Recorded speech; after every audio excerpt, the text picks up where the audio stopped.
This will arguably be a lot of folks' favorite episode because here we're going to be geeking out on gear and setup and the nuts and bolts really of how to start a podcast. This is the only time probably we'll talk about this because, again, this is not the most important thing to get on an ongoing basis. You have to make this decision once, get the gear, get things set up, and then everything is just in place from then on. So you can focus on what's really important, which is creating interesting and compelling content for your audience and connecting with them and growing your brand.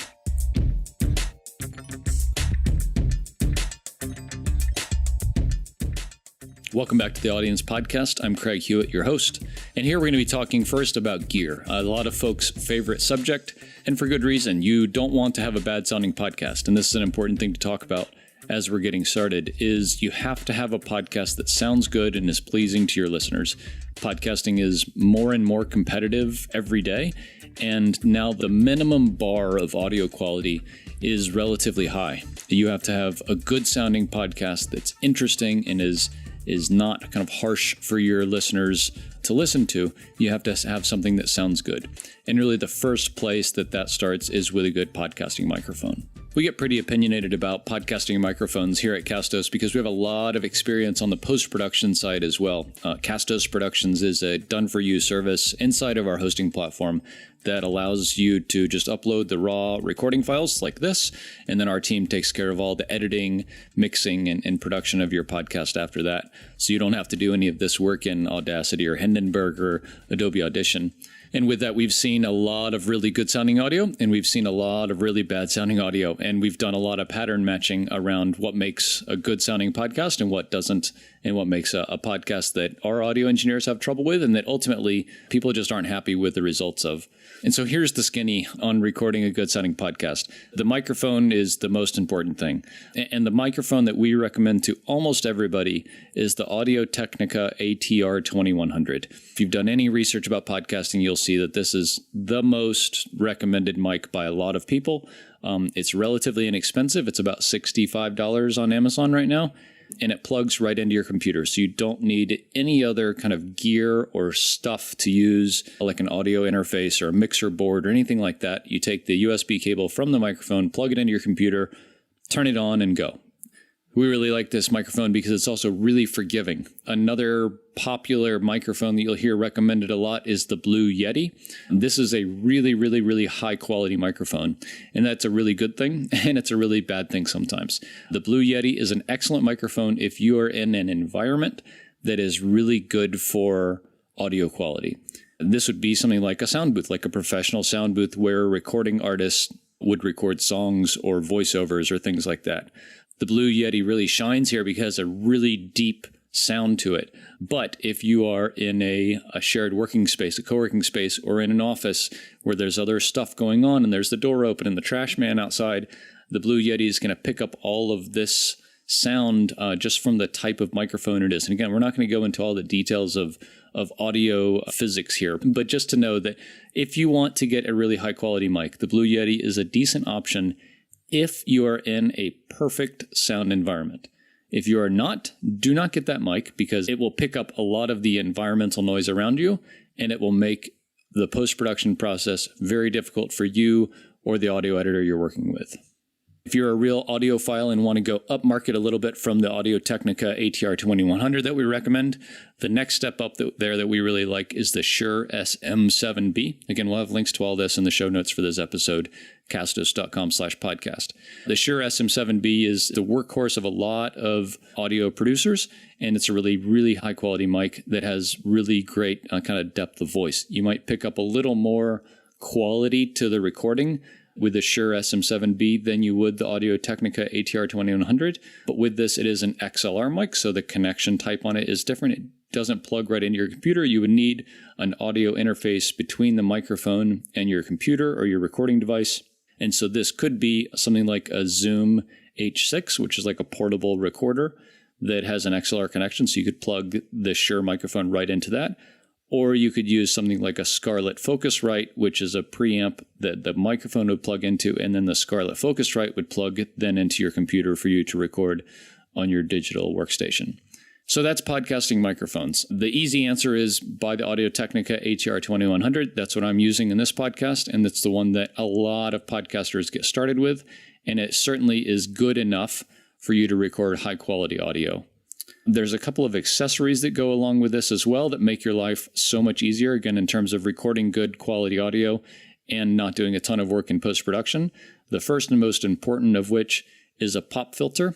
A pop filter is a screen that sits between the microphone and your mouth and dampens a lot of these really harsh P and T sounds. They're called plosives in the audio engineering world. A pop filter reduces these P and T plosives down a lot kind of physically so that you don't have to manually edit them out in post-production process. The other is a boom arm. So regardless of the type of microphone you get, you want the microphone to be up at the level of your mouth in a comfortable position while you're talking so that you can sit in a normal, natural, comfortable posture and the microphone is right in front of your mouth. A boom arm is this kind of articulating arm that attaches to your desk or the table that you're podcasting at and gets the mic at the perfect position for you to record in a comfortable way. While on the topic, we'll talk a little bit about good mic technique. Good mic techniques means where the microphone is and what you're doing to record good quality audio.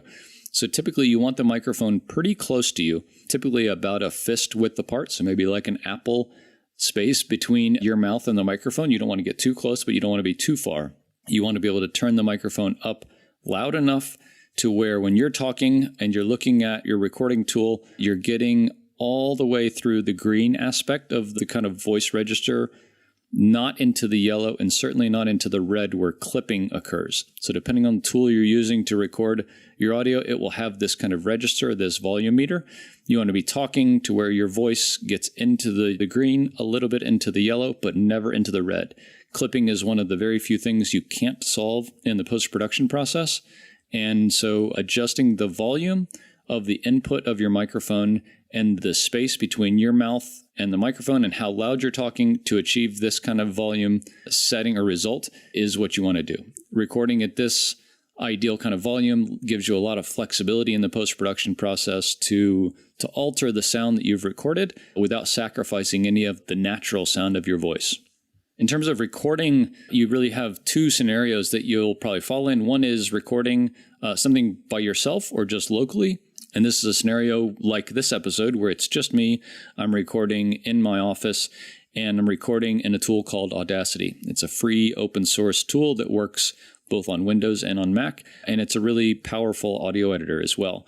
So Audacity is a good tool for recording something locally like this where it's just me. If you have two people in different locations and you're on a call, like a Zoom call, you could record each of you in Audacity locally and then kind of sync those files up later. But typically, if you're doing a remote call, you want to use a specialized podcast recording tool for remote calls. The best out there that we see these days is called Squadcast. Squadcast.fm is our preferred tool for doing remote podcast interviews. It's a very specific tool. It's extremely high quality because they do local recordings for both you and your guest, the person or people that you're recording with. Each of you get your own channel, and it's a local recording, so it's not dependent on internet speed or latency or lack of dropout or anything like that, like a Zoom call or like a Google Hangouts or like a Skype call would be. So this brings up another really important aspect of recording high-quality audio is that each channel, if you have multiple people on the call, need to have their own recording. So if you're on a Zoom call, a Zoom is a good example.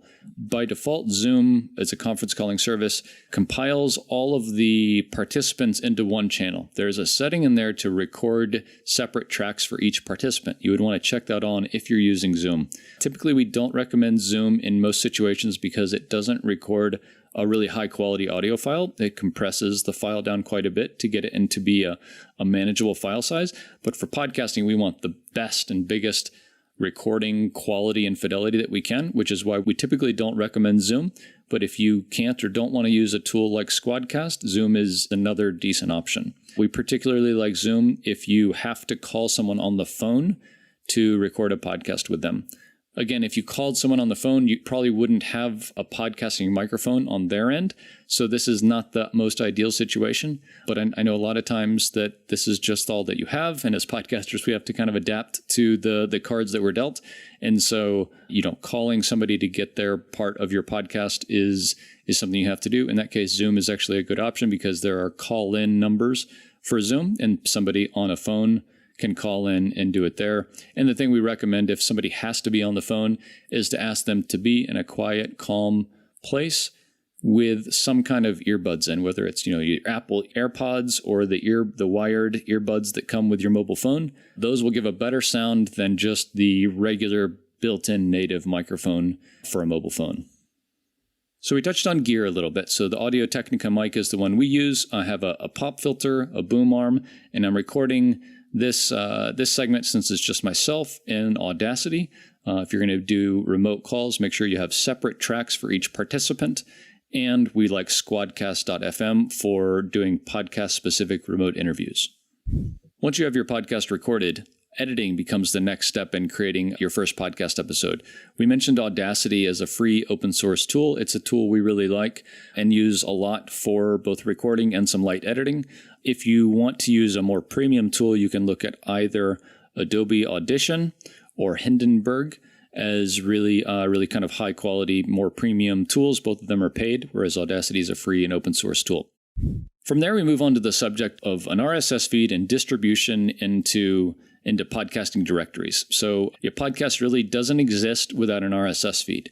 And what is an RSS feed? This is something that mystifies a lot of podcasters, and we'll cover it as quickly and concisely as we do here, because you do need to understand what it is, because it is really the heart of your podcast. A podcast doesn't exist without a feed, and a feed is really composed of two kind of big groups. One is the meta information. This is the show information as a whole. So the title of your podcast and the description and the cover image that's used and the categories that it's in and things like that. This tells a lot of the big picture information about your podcast. From there, each time you publish a new episode, it's added as what's called an item in your podcast. And these are the individual episodes. So within an item is something like the title of the episode and the description of the episode, the media file that's associated with it. And these get appended to your podcast feed, typically with the most recent episode kind of at the top. And that's how podcasting works. So you might say, okay, how do I make my RSS feed into Apple Podcast, formerly called iTunes? And so the truth is that Apple Podcast and Spotify and Stitcher and Google Podcast and all these directories are really just aggregators of RSS feeds. And so you can think of your RSS feed as the place where your podcast really lives. And then a place like Apple Podcast, Spotify, Google Podcast, Stitcher, all these directories are really just reflections of your RSS feed. So when somebody says, I want to upload my podcast to Apple Podcast, what they're really trying to say is they want to upload their podcast to the place where their RSS feed lives. In a lot of cases, this is either your website. So with Castos, we have a WordPress plugin called Seriously Simple Podcasting. This allows you to base and manage your podcast content from your WordPress site. And in this case, people's podcast RSS feed is based from their WordPress site. But also with Castos, you can choose to not use WordPress and have your RSS feed and all of your content creation based in the Castos platform. And then your RSS feed is created and you manage it there. But either way, wherever your RSS feed is created, that's where you publish your podcast content to.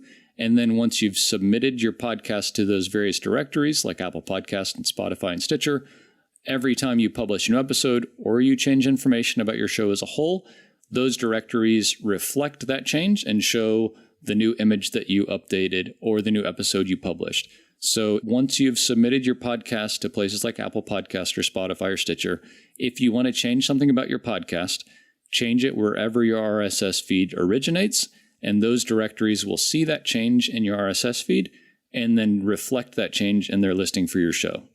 We have a lot of tutorials around specifically how to submit your podcast to these directories. If you go to castos.com/blog, you can search for them there, and we'll include some links in the show notes for this episode as well to all the popular podcasting directories.